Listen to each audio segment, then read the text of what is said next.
What is up, guys, and welcome back to my 70,000 subscriber AMA video. Today we hit 70,000. It's a dream come true. Honestly, it truly is a dream come true. It's the greatest thing ever. Normally I'm not prepared for these because I have exams and stuff going on, but this time it's my senior year, and so I don't care about class as much. So I'm here with 70K AMA video. So I asked you guys on my community tab, drop me a question, what kind of stuff you guys want to see, and I'm basically just going to go through and answer them from, ones that have the most likes. I'm not going to pick, I'm just going to answer. If it has a lot of likes, I'm going to answer it. So, first question from a dude named Werner Jacobs, and he says, what is my worst fear? My worst fear is that I won't have the three things that I want in life, and those are happiness, to love someone, and to be loved. Those are the three things that I think are the most important things in anyone's life.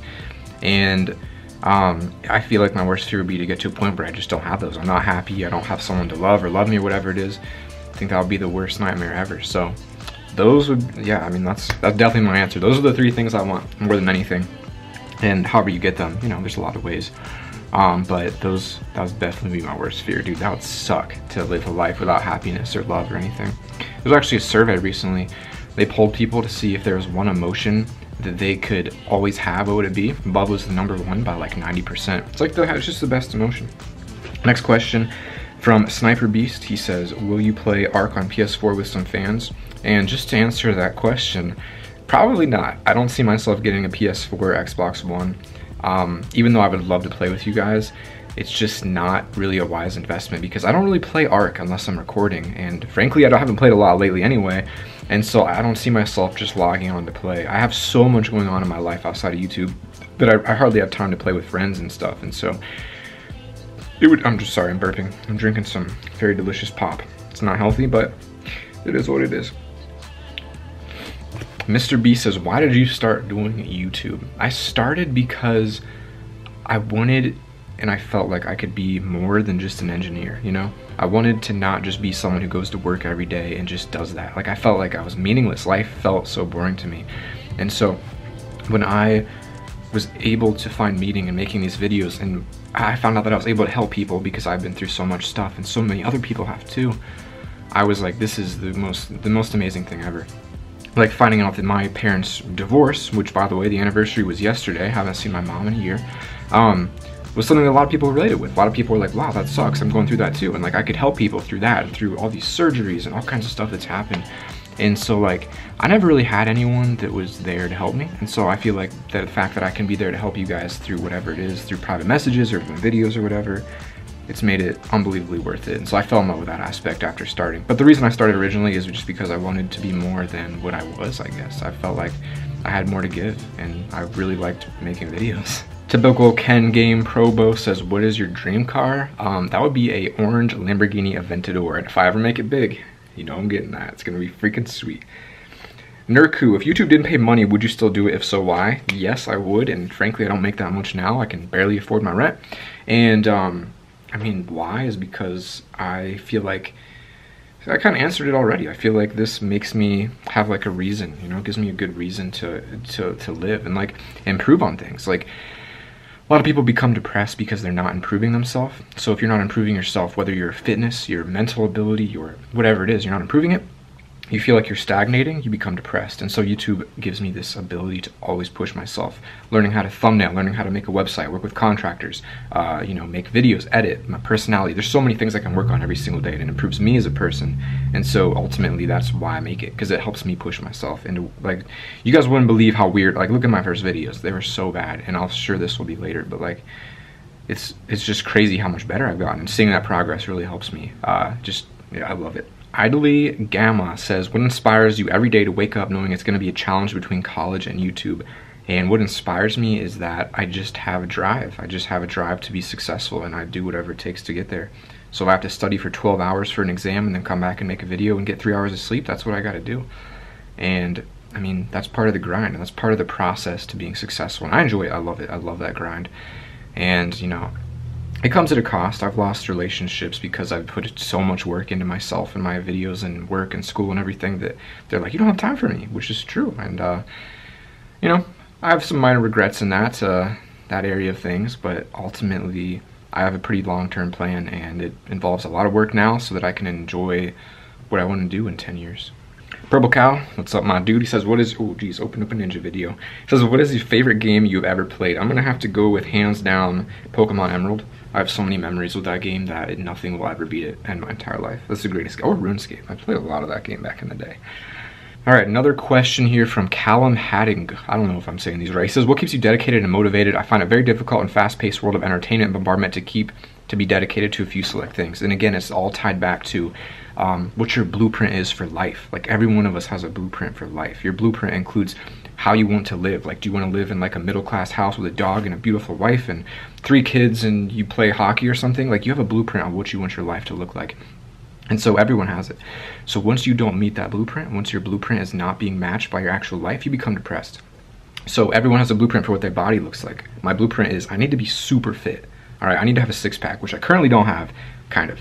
And if I'm not there, I become depressed. And that's how everyone is. I mean, maybe not depressed, become sad, and then it compiles, and over time you become actually depressed because of this. So my blueprint to life is that I need to be successful in YouTube. That is one of my new blueprints. In other words, if I'm not successful, if my videos don't do well, I get like really emotionally sad about it, because this is something that I feel that I just have to have. And ultimately you can either change your blueprint or change yourself, and it's a lot easier to change yourself because your blueprint just becomes ingrained into you. So I become dedicated and motivated because I feel like I have to, and because it's like part of who I am at this point. Like, it's like my biggest passion, and like it's like I think about it every day. I think about it in the shower, when I'm pooping, when I'm brushing my teeth. I'm always thinking about my next video. And so to me, it's just pure passion and obsession. Fortnite Master asked me what my favorite class is. I would say probably one of the classes I'm taking now. It's called Microbial Kinetics, and essentially we're studying how bacteria break down organic matter. So like how you clean wastewater, in other words. And so it's a very complex topic. You wouldn't believe how much math goes into it and problem solving. But it's kind of what I want to do is clean water for third world countries. That's like a side mission of mine, provide the world with clean water. And so learning the process is really important to me. And so one of my goals when I came into engineering 5 years ago was to learn how microbes, you know, degraded organic material and water with resources and all that stuff. And so to actually be in a class that's showing me and what I'm learning is like pretty big to me. So that's by far my favorite. Static Site says, what's your favorite thing to do besides video games? I used to play a lot of piano, but I haven't played it as much as normal. But I'm not playing video games, probably I would say as much time as possible is put into videos. But as far as hobbies go, hanging out with friends is probably what I would say.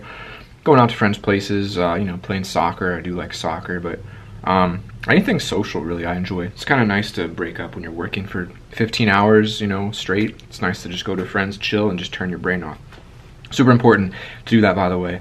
Don't mix work and play. If you're working, you're 100% in. You're working full speed, no breaks. All right, or breaks, whatever, but you're working. You're not mixing it up. You're not watching TV while you work. You're not texting while you work.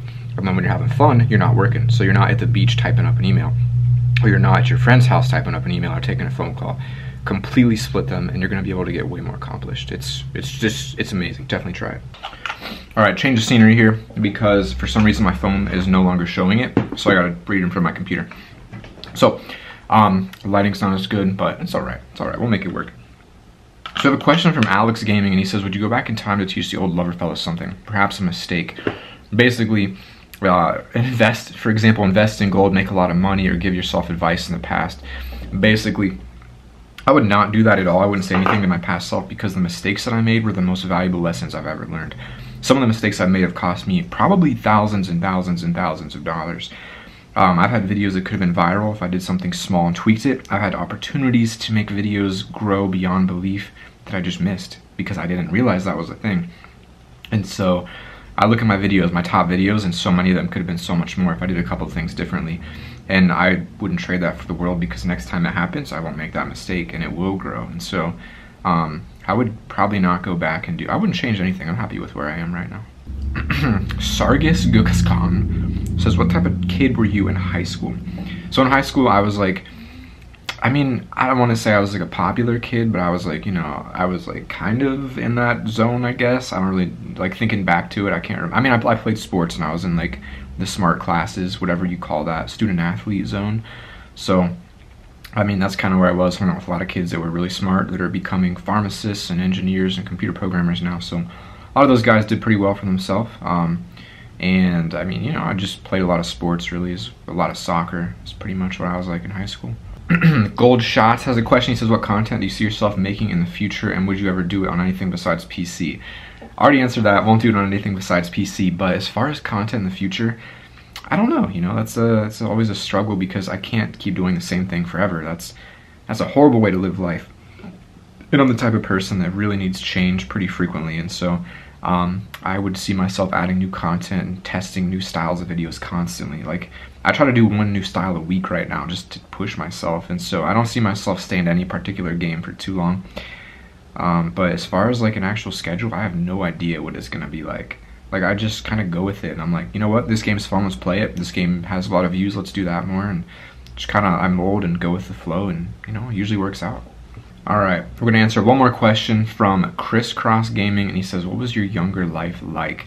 And, I mean, looking back at it, it was pretty not good. I mean, like, it was alright. I had, like, a standard, like, lower middle class house. We had a couple cats, played soccer and did sports, but, I mean, it was a pretty, I want to say, not healthy environment. I mean, my parents weren't really always the best in a lot of situations, so a lot of it for me was just kind of on my own, figuring stuff out, and you know, it's not all bad. I think that kind of is one of those things that kind of makes you who you are in a lot of ways. So it wasn't bad, it wasn't good. I have some good memories, have some horrible memories, I think, like everyone, but I don't want to say it was like the greatest thing ever, because it definitely wasn't, and it kind of just got worse the older I got. So moving out for college was pretty good good move for me, I think. I'm happy about that one. But, you know, I'm proud that I made it. You know, I've got 3 weeks of class left to freaking get my engineering degree while making YouTube videos, and it's like, you know, I'm super proud of all that. And a lot of times I think I shouldn't be here. A lot of times I'm like, wow, I do not deserve 70,000 people, and it still doesn't even feel real to me. Like, I'll see these comments and I'm like, this is like a dream to me, you know? Like, it's absolutely crazy. And the fact that I'm about to get my degree when I thought I was going to fail out, it was so hard for me at first. It's just like, I don't even know, like, it's just like, alright, my camera just stopped recording. It cut me off somewhere randomly there. I was going on a huge tangent, but that is the 70K AMA, guys. So thank you so much for being here. Let me know what you guys want to see for 80. I mean, I just did this because a couple people asked me to, so if you guys want to see something specifically once we hit 80, let me know. I will definitely do that for you guys. And you know, 30,000 more and we get 100 and I get that sweet plaque. We get that sweet plaque. This is not just me, this is all of us. And I think that's pretty much it. So guys, thanks for watching. Don't forget to spread the love, and I will see you all tomorrow.